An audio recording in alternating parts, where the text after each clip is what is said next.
Hello everyone. आज हम लोग करंट इलेक्ट्रिसिटी का लेक्चर नंबर 3 स्टार्ट कर रहे हैं। लेक्चर नंबर 3 में हम लोग कूलम्स लॉ देखते हैं। तो सबसे पहले देख लेते हैं कि कूलम्स लॉ में क्या स्टेटमेंट दिया गया है। एक लॉ है। तो देखिए, नेचर में ना दो चीज़ होती है जिसके बारे में क्वेश्चंस नहीं पूछा जाता है। ठीक है, जैसे कि होता है कि एक होता है एक्सपेरिमेंटल फैक्ट्स। एक क्या होता है? Experimental facts. ठीक है। दूसरा होता है आपका डेफिनीशन और तीसरा होता है लॉ। देखिए, एक्सपेरिमेंटल फैक्ट्स कहाँ से आता है? जो लैबोरेटरी में जाके कोई साइंटिस्ट एक्सपेरिमेंट करता है, वहाँ से जो भी रिजल्ट आता है उसको लोगों तक पब्लिश जो करता है, मतलब लोगों तक जो बुक में लिखता है, बुक से लोगों तक जो आता है, तो वो जो डाटा आया है, जैसे कि आप लोग डाटा देखे होंगे कि इलेक्ट्रॉन पे जो चार्ज होता है वो कितना होता है, -1.6 इंटू 10⁻⁻19 कूलम। तो ये अब आप ये मत, इसमें क्वेश्चन नहीं पूछा जाता है कि इलेक्ट्रॉन पे चार्ज इतना ही क्यों होता है। क्यों? क्योंकि एक्सपेरिमेंटल डाटा है। अगर आपको बिलीव नहीं हो रहा है तो आप जाके लेबोरेटरी में जाइए, वहाँ पे एक्सपेरिमेंट कीजिए, फिर डाटा चेक कीजिए कि ये आ रहा है कि नहीं आ रहा है। तो वो एक्चुअल में वेरीफाइड हो चुका है कि हाँ, इलेक्ट्रॉन पे इतना चार्ज होता है। इसीलिए सब लोग क्या करते हैं, उसको आराम से मेमोराइज कर लेते हैं कि इलेक्ट्रॉन पे इतना चार्ज होता है। तो इसमें कोई क्वेश्चंस नहीं पूछा जाता है। दूसरा हो गया डेफिनीशन। तो डेफिनीशन में भी क्वेश्चन नहीं पूछा जाता है। जैसे कि हम लोग देखते हैं कि करंट इलेक्ट्रिसिटी का डेफिनेशन क्या है, जो कि आगे देखेंगे। Rate of change of electric charge per unit, rate of change of electric charge with respect to time is known as electric current. तो ये सारे लोगों ने एक्सेप्ट किया है कि rate of change of electric charge with respect to time को ही हम लोग क्या बोलेंगे? करंट बोलेंगे, इलेक्ट्रिक करंट बोलेंगे। तो सब लोगों ने इसको एक्सेप्ट कर चुका है। तो इसको क्या बोलेंगे कि इसमें भी तो क्वेश्चन नहीं पूछा जाता है, क्योंकि सब लोगों ने एज्यूम किया हुआ है कि हाँ, इस क्वांटिटी को हम लोग इलेक्ट्रिक करंट ही बोलेंगे। उसी तरह से लॉ होता है। तो लॉ जो होता है ना एक्चुअल में, तो लॉ जो भी लॉ होते हैं, जैसे कि आप लोगों ने 9th में पढ़ा होगा ग्रेविटेशनल फोर्स ऑफ अट्रैक्शन, तो वो एक लॉ है। जैसे कोई ऑब्जेक्ट वहाँ पे देखे होंगे कि 2 पॉइंट मासेस होंगे, तो दोनों पे ग्रेविटेशनल फोर्स जो लग रहा होगा, एफ जो लग रहा हो directly proportional to m1 m2, और एफ जो होता था इन्वर्सली प्रोपोर्शनल टू r²। तो एफ का वैल्यू आ जाता था Gm1 m2 अपॉन r²। तो ये ग्रेविटेशनल फोर्स ऑफ अट्रैक्शन का एक लॉ है, ठीक है, जो कि न्यूटन ने दिया था, न्यूटन्स लॉ ऑफ ग्रेविटेशन। ठीक है। तो लॉ को भी प्रूव्ड नहीं किया जाता है। ठीक है, लॉ को भी प्रूव्ड नहीं किया जाता है। क्यों? क्योंकि एक्सपेरिमेंट से लॉ जो आता है एक्सपेरिमेंट से आता है। जैसे कि न्यूटन ने क्या किया था, न्यूटन बहुत बड़े साइंटिस्ट थे। उसने क्या किया था कि 2 पॉइंट मास लेके वहाँ पे लेबोरेटरी में एक्सपेरिमेंट किया था कि हाँ, एक पॉइंट मास दूसरे पॉइंट मास पे कैसे फोर्स लगाता है, किस डायरेक्शन में लगाता है। तो बहुत बार एक्सपेरिमेंट करके उसने ये लॉ दिया था कि न्यूटन्स लॉ ऑफ ग्रेविटेशन। तो लोगों ने फिर उसको वेरीफाई किया, तो देखा गया कि हाँ, लॉ सही है। तो लॉ को वेरीफाइड किया जाता है। ठीक है, लॉ को वेरीफाइड किया जाता है, उसको प्रूव्ड नहीं किया जाता है। तो इस तरह से क्वेश्चन नहीं पूछा जाता है कि कूलम्स लॉ यही क्यों होता है। ये क्वेश्चन कभी नहीं पूछा जाता है। या डेफिनीशन, इसी को डेफिनीशन क्यों बोलते हैं, जैसे कि rate of change of flow of charge with respect to time को ही करंट इलेक्ट्रिसिटी क्यों बोलते हैं। अगर कोई ये क्वेश्चन पूछता है तो उसका क्वेश्चन पूछने यानी गलत क्वेश्चन पूछ रहा है, क्योंकि सब लोगों ने एज्यूम किया गया है। तो जो सब लोग मान रहा है वही दूसरे कोई भी मानेंगे, तब ना हमारी बात को लोग समझ पाएंगे। तो लॉ को में भी क्वेश्चन नहीं किया जाता है, मतलब लॉ को प्रूव नहीं किया जाता है। इसको क्या किया जाता है? वेरीफाइड किया जाता है। डेफिनेशन को प्रूव नहीं किया जाता है, इसको क्या किया जाता है? वेरीफाइड किया जाता है। उसी तरह से एक्सपेरिमेंटल फैक्ट्स को जो होते हैं उसको प्रूव नहीं किया जाता है, बस इसको वेरीफाइड किया जाता है। तो प्रूव्ड किसको किया जाता है? तो मैथ्स में आप लोग देखते होंगे थ्योरम को प्रूव किया जाता है। किसको प्रूव किया जाता है? थ्योरम को प्रूव किया जाता है। तो समझ में आ गया कि जहाँ भी लॉ रहे तो उसको प्रूव नहीं करना है, कि कभी भी कोई लॉ प्रूव नहीं होता है। ठीक है, लॉ बस वेरीफाइड होता है। तो उसी तरह से यहाँ पे आपको एक लॉ आया है, कूलम्स लॉ। किस चैप्टर में? करंट इलेक्ट्रिसिटी में। तो कूलम्ब जो आया है तो वो चार्ज के ही बारे में बात करेगा, क्योंकि करंट इलेक्ट्रिसिटी में किसकी बात होती है, चार्ज की बात होती है। तो देखिए ये लॉ क्या बोलता है कि electrostatic force of interaction, interaction का मतलब होता है कि अट्रैक्शन या रिपल्सन, मतलब अट्रैक्शन को भी हम लोग क्या बोलेंगे, इंटरैक्शन बोलेंगे, अट्रैक्शन को भी हम लोग इंटरैक्शन बोलेंगे, और रिपल्सन को भी हम लोग क्या बोलेंगे, इंटरैक्शन बोलेंगे। रिपल्सन को भी क्या बोलेंगे, इंटरैक्शन बोलेंगे। ठीक है, देखिए जैसे कि दो लाइक चार्जेज होते हैं, दो जब लाइक चार्जेज होते हैं तो वो एक दूसरे को क्या करते हैं, रिपेल करते हैं। तो वहां पे इंटरैक्शन किस टाइप का हुआ, रिपेल नेचर का हुआ, मतलब रिपल्सन नेचर का हुआ। जब दो अनलाइक चार्जेज होते हैं तो वो क्या करते हैं, एक दूसरे को अट्रैक्ट करते हैं। तो वहां पे जो अट्रैक्शन इंटरैक्शन हुआ वो किस नेचर का हुआ, अट्रैक्शन नेचर का हुआ। समझ में आ रही बात? ठीक है, तो ये सब बेसिक चीज है जो कि आपको याद, मतलब कि समझ याद नहीं करना है, बस आपको समझ में आना चाहिए कि क्या हो रहा है। ठीक है, तो अगर कहीं पे टर्म लिखा हुआ है इंटरैक्शन तो इसका मतलब वो अट्रैक्शन भी हो सकता है और रिपल्सन भी हो सकता है।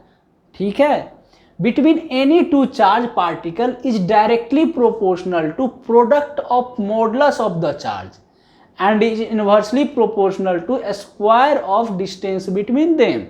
देखिए जैसे कि मान लीजिए यहाँ पे एक Q1 चार्ज है, ठीक है, एग्जाम्पल से समझते हैं, और यहाँ पे एक Q2 चार्ज है। इन दोनों के बीच में कितना डिस्टेंस है, R डिस्टेंस है। ठीक है, अगर मान लीजिए Q1 पॉजिटिव है और Q2 भी हमारा पॉजिटिव है, तो दोनों क्या हो गया, लाइक चार्जेज हो गए। तो दोनों क्या करेंगे, एक दूसरे को रिपेल करेंगे। क्या करेंगे, एक दूसरे को रिपेल करेंगे। तो रिपेल करने का मतलब दोनों एक दूसरे को अपने से दूर धकेलेंगे। मतलब Q1 क्या बोलेगा, Q2 पे को बोलेगा अपने से दूर भागो। कैसे, इसमें फोर्स लगाएगा अपने से दूर। तो इधर मान लीजिए F फोर्स लगा दिया। ठीक है, तो ये F फोर्स किसने लगाया, Q1 ने लगाया Q2 पे। तो न्यूटन्स का थर्ड लॉ पढ़े हैं कि every action has equal and opposite reaction. तो जब Q1 ने Q2 पे F फोर्स लगाया है तो Q2 भी Q1 पे कितना फोर्स लगाएगा, F ही फोर्स लगाएगा, लेकिन अपोजिट डायरेक्शन में। मतलब F इधर लग रहा है, यानी कि Q2 पे जो फोर्स लग रहा है वो इस डायरेक्शन में लग रहा है, तो Q1 पे जो फोर्स लगाएगा Q2 वो किस डायरेक्शन में लगाएगा, इस डायरेक्शन में। समझ में आ गई बात? और ये F जो होता है वो डायरेक्टली प्रोपोर्शनल टू किसके होता है, मोर प्रोडक्ट। देखिए इलेक्ट्रोस्टैटिक फोर्स जो होता है between any two charge particle is directly proportional to product of modulus of the charge. मतलब Q1 इंटू Q2। ठीक है, दोनों का प्रोडक्ट के डायरेक्टली प्रोपोर्शनल। तो दोनों चार्ज का प्रोडक्ट का मॉडुलस मतलब क्या, उस पर मोड लगा देंगे।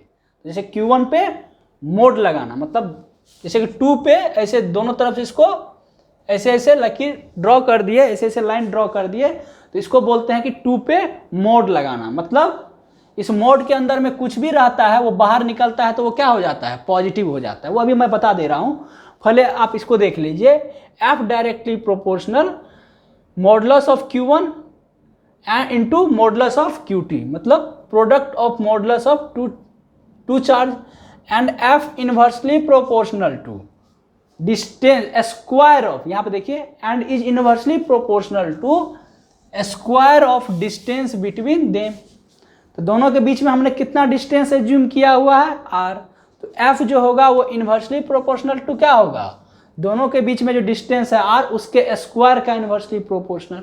मतलब F inversely proportional to 1 upon, मतलब F directly proportional to 1 upon R square, या इसी को पढ़ा जाता है कि F is inversely proportional to R square. ठीक है, अब दोनों को अगर हम लोग कंबाइन कर देंगे तो क्या हो जाएगा, दोनों को अगर हम लोग कंबाइन कर देंगे तो क्या हो जाएगा, तो F Q1 और Q2 के प्रोडक्ट के मॉडुलस का directly proportional upon R square, यानी कि इन दोनों को क्या किए, हम कंबाइन कर दिए।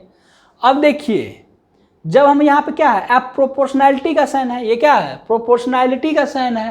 तो जब हम लोग प्रोपोर्शनैलिटी का साइन हटाते हैं और क्या लाते हैं, इक्वल का साइन लाते हैं, तो वहाँ पे हमको क्या करना पड़ता है, एक प्रोपोर्शनैलिटी कांस्टेंट लगाना पड़ता है। ठीक है, तो एफ इक्वल टू क्या होता है, एक प्रोपोर्शनैलिटी कांस्टेंट हमने के लगा दिया, यानी कि इस साइन को हटा के इक्वल देना है हमको।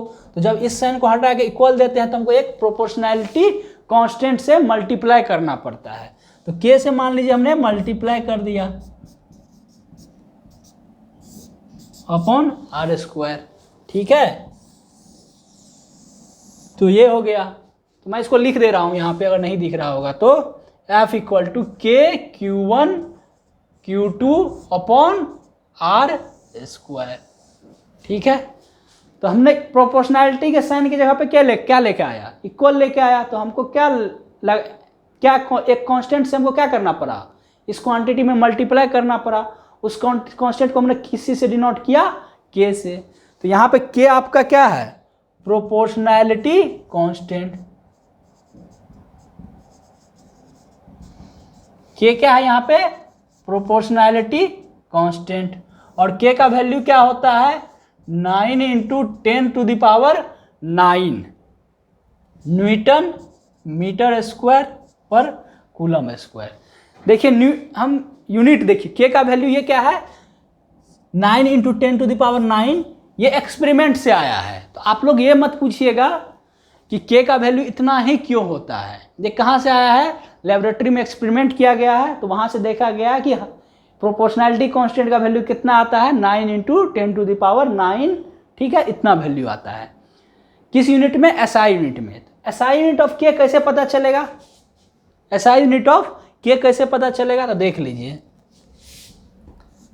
एसआई यूनिट ऑफ के, एसआई यूनिट ऑफ के क्या हो जाएगा। तो एसआई यूनिट ऑफ के निकालने के लिए हम लोग क्या करते हैं, पहले के का फॉर्मूला निकाल लेते हैं। तो यहाँ पे क्या है, के क्या हो जाएगा, F into R square, R square को इधर लेके आ गए, अपॉन Q1 इंटू Q2, इसको इधर लेके आ गए। तो के का ये वैल्यू निकल गया। अब देखिए एसआई यूनिट ऑफ के क्या हो जाएगा, SI unit of F into SI unit of R का square upon SI unit of Q1 into SI unit of Q2। SI unit of F, F क्या है, फोर्स है। तो फोर्स का एसआई यूनिट क्या होता है, न्यूटन, तो यही newton. SI unit of R, ठीक है, आर क्या है, डिस्टेंस बिटवीन 2 पॉइंट चार्ज। तो 2 पॉइंट चार्ज के बीच में डिस्टेंस, तो डिस्टेंस का एसआई यूनिट क्या होता है, मीटर होता है। तो यहाँ पे क्या है, आर का स्क्वायर, मतलब आर स्क्वायर का एसआई यूनिट क्या हो जाएगा, मीटर स्क्वायर। समझ में आ रहा है। नीचे में देखिए एसआई यूनिट ऑफ Q1 क्या होगा, तो Q1 क्या है, चार्ज है, और चार्ज का एसआई यूनिट कूलम, और Q2 भी क्या है, चार्ज है, तो चार्ज का एसआई यूनिट कूलम। तो कूलम इंटू कूलम क्या हो जाएगा, कूलम स्क्वायर। तो वही नीचे में क्या आ गया है, कूलम स्क्वायर। समझ में आ गया ये चीज़ कि एसआई यूनिट ऑफ के कैसे लिखा गया है। तो के का वैल्यू कितना होता है, 9 इंटू 10⁹। ये आपको याद कर लेना है, ये आपको क्या कर लेना है, याद कर लेना है। के का वैल्यू कितना होता है, 9 इंटू 10⁹ न्यूटन मीटर स्क्वायर पर कूलम स्क्वायर। ठीक है, इतना आपको समझ में आ गया। अब थोड़ा मॉडुलस की बात कर लेते हैं कि मॉडुलस क्या होता है। जैसे कि मान लीजिए -2 है, मॉड के अंदर में ये दोनों को, जो इन दोनों के अंदर में जो रहते हैं, मतलब अगर आपसे कोई बोले कि -2 पे मोड लगाइए, तो कैसे लिखेंगे, ऐसे लिख देंगे, दोनों तरफ एक वर्टिकल लाइन ड्रॉ कर देंगे। तो ये हो गया -2 पे मोड लगाना। तो मोड लगाने से क्या होता है कि मोड के अंदर में जो भी चीज़ रहता है उसको पॉजिटिव बन जाता है। अगर पॉजिटिव है तो वही रह जाएगा, अगर निगेटिव है तो पॉजिटिव हो जाएगा। देखिए मोड के अंदर में क्या है, -2 है, तो बाहर निकलेगा तो क्या हो जाएगा, 2 हो जाएगा, पॉजिटिव बन गया। माइनस क्या है, निगेटिव है, -2 क्या है, निगेटिव है, बाहर निकला तो पॉजिटिव। जैसे कि मोड -3 है, तो मोड के अंदर में क्या है, निगेटिव क्वांटिटी है -3, तो बाहर निकलेगा तो 3 क्या हो जाएगा, पॉजिटिव क्वांटिटी। मोड के अंदर में मान लीजिए -10 है, तो बाहर निकलेगा तो क्या हो जाएगा, 10 हो जाएगा। तो मोड के अंदर में कुछ भी लगाइएगा तो वो बाहर निकल के क्या हो जाता है, पॉजिटिव हो जाता है। बस इसको ये याद रखना है। देखिए मोड के अंडर में अगर 2 है तो 2 क्या है, 2 के पीछे में कुछ नहीं है तो पॉजिटिव है। तो मोड के अंदर में पॉजिटिव है तो बाहर निकलेगा तो ये पॉजिटिव ही रहेगा, क्योंकि मोड का काम है पॉजिटिव करना। बस आपको ये याद रखना है कि मोड का काम है पॉजिटिव करना। तो मोड के अंदर में कुछ भी रखिए, बाहर निकलेगा तो वो पॉजिटिव हो जाएगा। तो मोड ऑफ मान लीजिए 3 अगर पूछे तो 3 के पीछे कुछ नहीं तो क्या है, पॉजिटिव है, तो बाहर निकलेगा 3। मोड ऑफ अगर +10 हो गया तो क्या हो जाएगा, 10 हो जाएगा। तो समझ में आ गया। तो मॉडुलस का मतलब क्या होता है, किसी चीज को पॉजिटिव करना। तो Q1 का वैल्यू आपको पता है कि चार्ज 2 टाइप के होते हैं, पॉजिटिव चार्ज और निगेटिव चार्ज।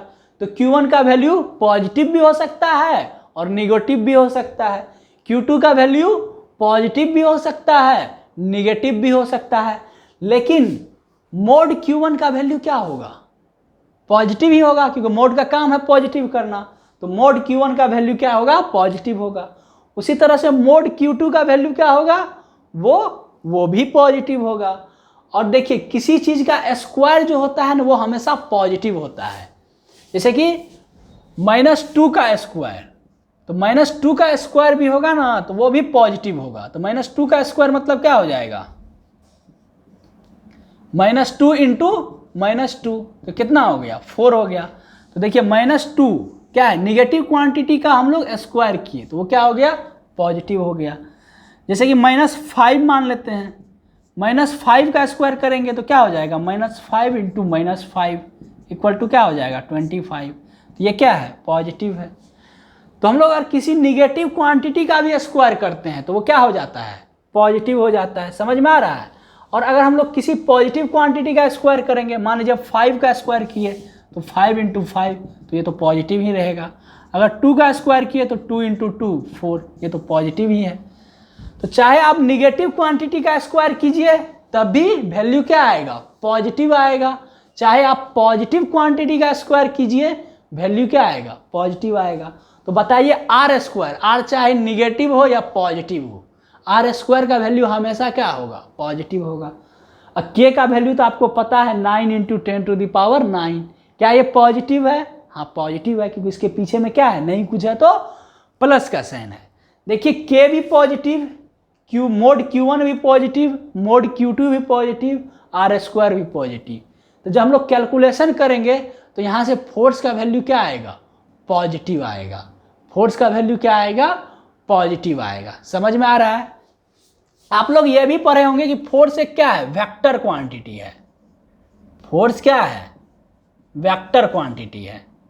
फोर्स क्या है, वेक्टर क्वांटिटी है। आप लोग कब पढ़े होंगे, 9th में पढ़े होंगे कि फोर्स वेक्टर क्वांटिटी है। तो वेक्टर के पास क्या होता है, मैग्नीट्यूड होता है और क्या होता है, डायरेक्शन होता है। पढ़े हैं 9th क्लास में। अब देखिए किसी चीज़ का मैग्नीट्यूड, किसी भी वेक्टर क्वांटिटी का मैग्नीट्यूड हमेशा पॉजिटिव होता है। तो वही हमको फोर्स का क्या निकालना था, वैल्यू निकालना था। इसीलिए हम लोग चार्ज पे क्या लगाए थे, मोड लगाए थे। क्यों, वैल्यू, फोर्स क्या है, वेक्टर क्वांटिटी है और वेक्टर क्वांटिटी का मैग्नीट्यूड हमेशा पॉजिटिव होता है। तो हमको ये निकालना था कि Q1 चार्ज Q2 चार्ज पे कितना फोर्स लगा रहा है, मतलब फोर्स का वैल्यू क्या है। इसीलिए हम लोगों ने चार्ज पे क्या लगा दिया, मोड लगा दिया। समझ में आ गया बात, ठीक है। तो मतलब यहाँ पे फोर्स का जो आएगा वैल्यू वो पॉजिटिव आएगा। तो यहाँ पे जो फोर्स जो आएगा उसका वैल्यू आएगा, फोर्स का मैग्नीट्यूड आएगा, मतलब कि कितना अमाउंट ऑफ फोर्स लग रहा है। ठीक है, समझ में आ रहा है। तो डायरेक्शन कैसे पता करते हैं, फोर्स एक वेक्टर क्वांटिटी है, उसके पास मैग्नीट्यूड है और डायरेक्शन भी है। ठीक है, तो फोर्स का डायरेक्शन किधर होगा, ठीक है। तो डायरेक्शन यहां मैं नोट करके लिख दे रहा हूं, direction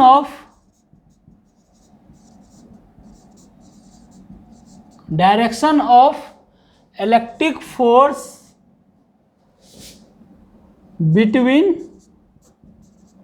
2 point charge act along line joining between them। मतलब दो इलेक्ट्रिक पॉइंट चार्ज के बीच में जो फोर्स लगता है वो किधर लगता है, दोनों के लाइन ज्वाइनिंग के अलोंग लगता है। तो या तो रिपल्सन होगा, 2 पॉइंट चार्ज है तो दोनों पॉइंट चार्ज के बीच में क्या होगा, या तो रिपल्सन होगा या नहीं तो अट्रैक्शन होगा। अगर लाइक चार्जेज है तो रिपल्सन होगा और अगर अनलाइक चार्जेज हैं तो अट्रैक्शन होगा। जैसे कि यहाँ पे देखिए, यहाँ पे हम लोगों ने क्या माना है कि Q1 और Q2 जो है वो दोनों पॉजिटिव है। तो Q1 जो Q2 को क्या करेगा, रिपेल करेगा, अपने से दूर धकेलेगा। तो अपने से दूर धकेलने का मतलब ये इधर भी धकेल सकता था, मतलब इधर धकेलता तब भी तो दूर जाता, इधर धकेलता तब भी ये Q2 जो है Q1 से दूर जाता, अगर इधर धकेलता तब भी Q2 Q1 से दूर जाता। लेकिन Q1 Q2 को किस डायरेक्शन में धकेलता है, मतलब Q1 Q2 पे किस डायरेक्शन में फोर्स लगाता है, along the line joining between them. तो लाइन ज्वाइनिंग मतलब दोनों चार्ज को एक लाइन से ज्वाइन कर दीजिए। अब देखिए यहाँ पे रिपल्सन हो रहा है कि अट्रैक्शन हो रहा है, तो यहाँ पे क्या हो रहा है, रिपल्सन हो रहा है, क्योंकि दोनों क्या है, पॉजिटिव चार्ज है। तो रिपल्सन होगा तो बताइए Q1 जो Q2 पे लगाएगा वो अलोंग द लाइन ज्वाइनिंग इस डायरेक्शन में फोर्स लगाएगा या इस डायरेक्शन में फोर्स लगाएगा। तो ये रिपल्सन में अपने से दूर धकेलेगा, मतलब इस डायरेक्शन में फोर्स लगाएगा। और देखिए Q2 जो Q1 को भी क्या करेगा, रिपेल करेगा। तो Q2 जो Q1 पे फोर्स लगाएगा वो किधर लगाएगा, along the line joining between them, मतलब इसी लाइन के अलोंग लगाएगा। तो इस लाइन के अलोंग दो डायरेक्शन है, एक इधर या एक इधर। तो इधर लगाएगा तो अट्रैक्शन हो जाएगा, लेकिन यहाँ पे अट्रैक्शन तो हो नहीं रहा है, यहाँ पे क्या हो रहा है, रिपल्सन हो रहा है, इसीलिए किधर लगाएगा, इधर लगाएगा।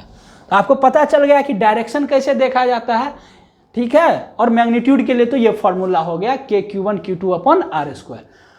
ठीक है, आपको हमको लगता है कि अच्छे से समझ में आ गया होगा, क्योंकि हमने हर एक चीज़ डिस्कस किया है। और कुछ दिक्कत है अभी तो हम लोग कुछ क्वेश्चंस ले लेते हैं इस पे, उससे आपका सारा डाउट क्लियर हो जाएगा। ठीक है, चलिए हम लोग कूलम्स लॉ पे कुछ क्वेश्चंस देख लेते हैं। देखिए हमने 4 क्वेश्चंस लिए हैं, इसी से आपका सारा कॉन्सेप्ट क्लियर हो जाएगा। ठीक है, देखिए यहाँ पे 2 पॉइंट चार्जेज है, एक यहाँ पे है एक यहाँ पे है। ये पॉइंट चार्ज का वैल्यू कितना है, 4 कूलम, पीछे कुछ नहीं है तो प्लस। ये पॉइंट चार्ज पे वैल्यू क्या है, 3 कूलम, पीछे कुछ नहीं है तो प्लस। तो दोनों कौन से चार्ज हैं, पॉजिटिव चार्ज हैं। तो दोनों क्या करेंगे, एक दूसरे को रिपेल करेंगे, मतलब +4 कूलम चार्ज +3 कूलम चार्ज पे किस डायरेक्शन में फोर्स लगाएंगे, along the line joining between they, मतलब दोनों पॉइंट चार्ज को एक लाइन से ज्वाइन कर दीजिए।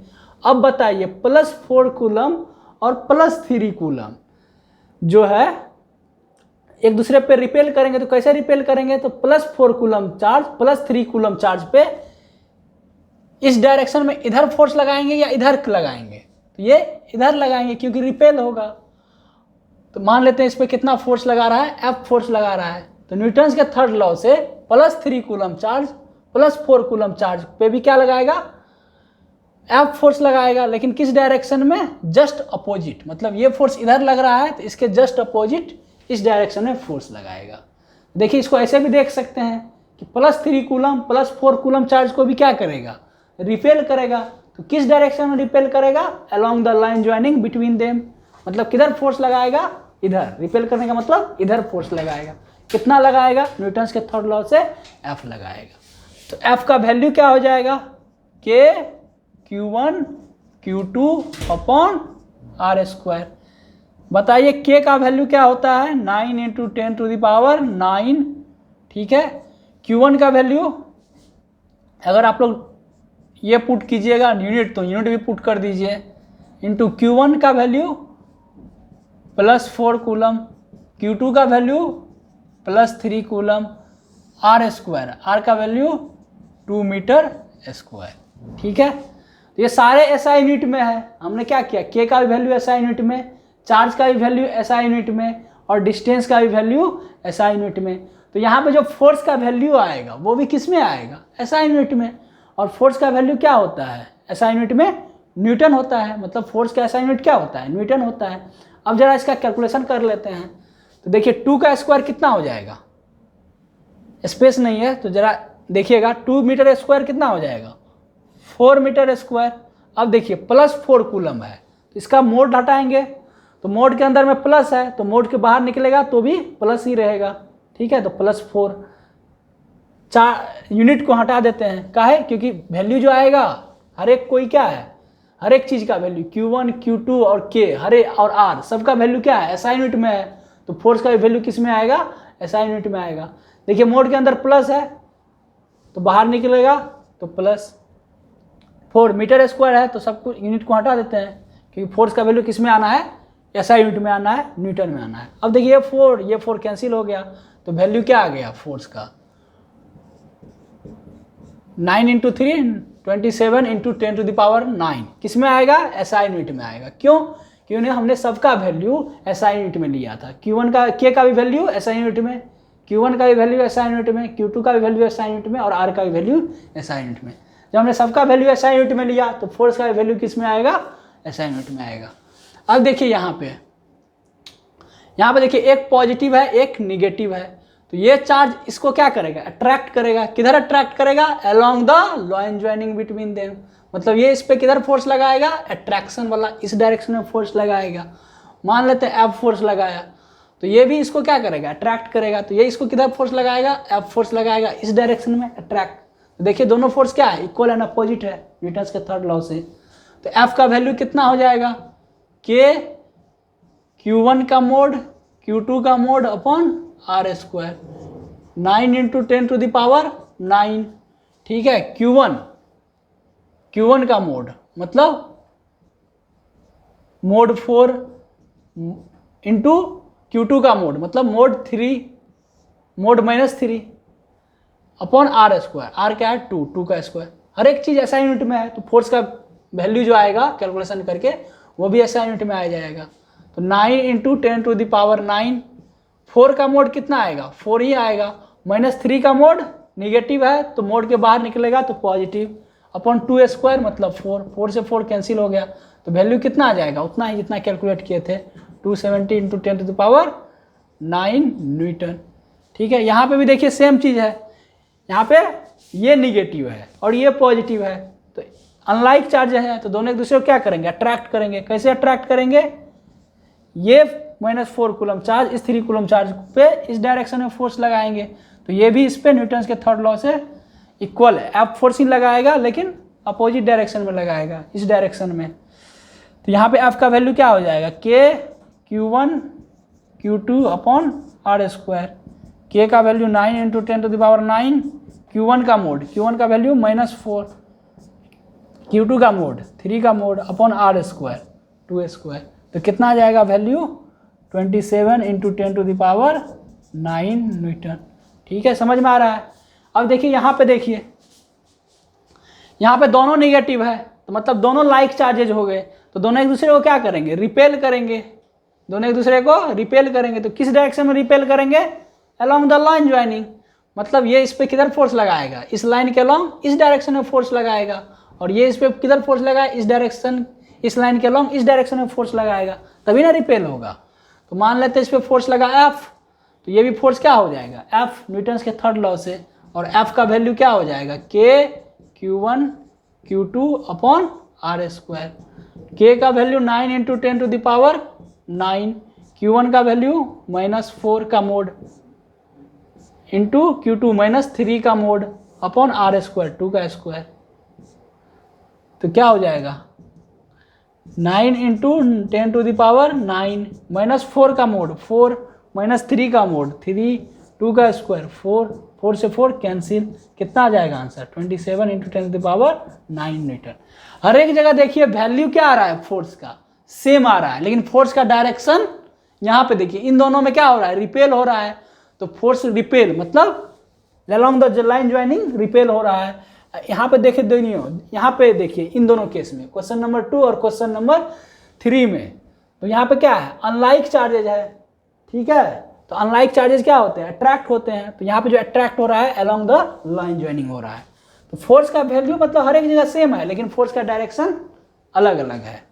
इन दोनों में फोर्स का डायरेक्शन भी सेम है और वैल्यू भी सेम है, इन दोनों में फोर्स का डायरेक्शन भी सेम है और वैल्यू भी सेम है, ठीक है। तो कूलम्स लॉ में इतना ही था आपके, यानी कि आपके लिए समझना जरूरी, ठीक है। और भी इसमें बहुत सारे चीज़ होते हैं लेकिन वो आपके सिलेबस में नहीं है, तो हम लोग नेक्स्ट क्लास में नेक्स्ट टॉपिक स्टार्ट करेंगे। आज के लिए इतना ही, थैंक यू।